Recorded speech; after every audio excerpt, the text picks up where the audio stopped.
Welcome back. Time now for Media Watch, for which I'm joined by James Creedon. Hello to you, James. Plugged into your laptop as ever, and you've been spending the day looking, obviously, at various elements of the coverage of what's been going on in the UK. Looking across the channel to your neck of the woods, Chris, where people are going a bit crazy. Not me. Not you. You're not amongst them. In any case, we'll start with a photo. This photo seems to have kind of captured the spirit, I suppose you could say, of some of the madness over in the British capital. You see a woman jumping from a building in Croydon. That photo was taken by Amy Weston, and she's leaping from a burning building into the arms of a fireman. So that's one photo that the media have really been paying a lot of attention to. It was on the front page of several papers this morning. But moving to the social media and the role that they have had in the rioting, we see the MP for Tottenham by the name of David Lammy. Now, he called for Blackberry Messenger. Blackberry is one of the smartphones where you've encrypted messaging, so you can't hack into it, basically.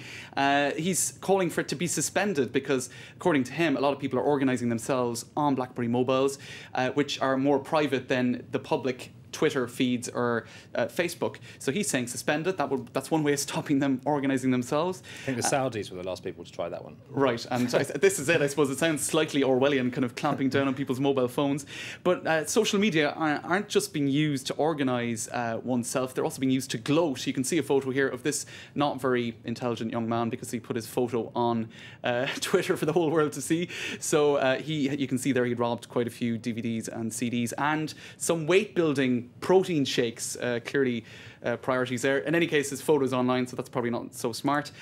You also have photos such as this one on TwitPic. That one's been doing the rounds. I've seen that one. That's another one that's been getting a lot of attention. You can see people just kind of checking the size of their jeans, basically quite kind of relaxed in the foreground, but also people kind of trying to break in on the outside. And then this guy standing really relaxed in the foreground, kind of bizarre. I think it could actually be a mannequin, but I'm not entirely sure. If you look at the face, it looks kind of plasticky. And this video is one of the videos that's been getting most attention today, and we'll just have a look at some of the shots from that. It shows a scene in London in the past 24 hours where a guy obviously got struck in the face because his nose was bleeding. Somebody helps him up, and then, you know, talk about picking on the weak. Somebody comes up behind him, opens his backpack and starts looting. So I suppose a sign of the degree to which law and order has been totally eroded and the depths to which some people are prepared to sink, I suppose. He just took something from his bag. So that's pretty much captured a lot of people's imaginations. But it's not just rioters that have been organising online. The police have been on the web as well. That's right, and you can see that some of the pages here. This is a Metropolitan Police page. They've been putting photos up on Flickr. You can see one guy here, pretty clearly identifiable. And if you check, there's a whole load of photos there that the London police have been uploading under so-called Operation Withern.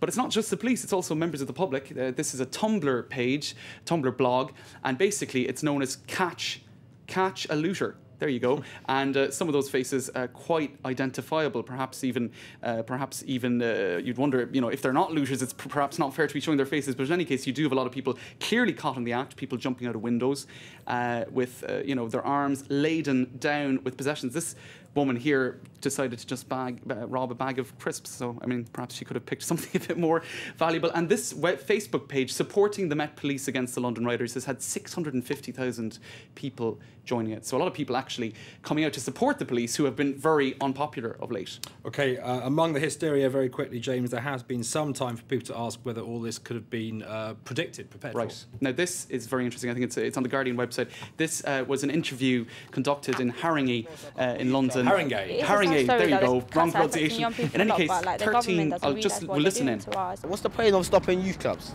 Why did they do that? I don't know. Why did they do that anyway? It wasn't going to be a riot. It'd be riots. It'd be riots. So basically, many are saying if people had been more aware of what the youth were saying, 13 youth clubs shut down because of cuts. People were frustrated. People were unhappy. Perhaps that bubbling sentiment might be one of the explanations for all of the looting and rioting that we've seen. James Creedon, thanks very much for joining us. More news coming up in about 2 minutes' time. Do stay with us.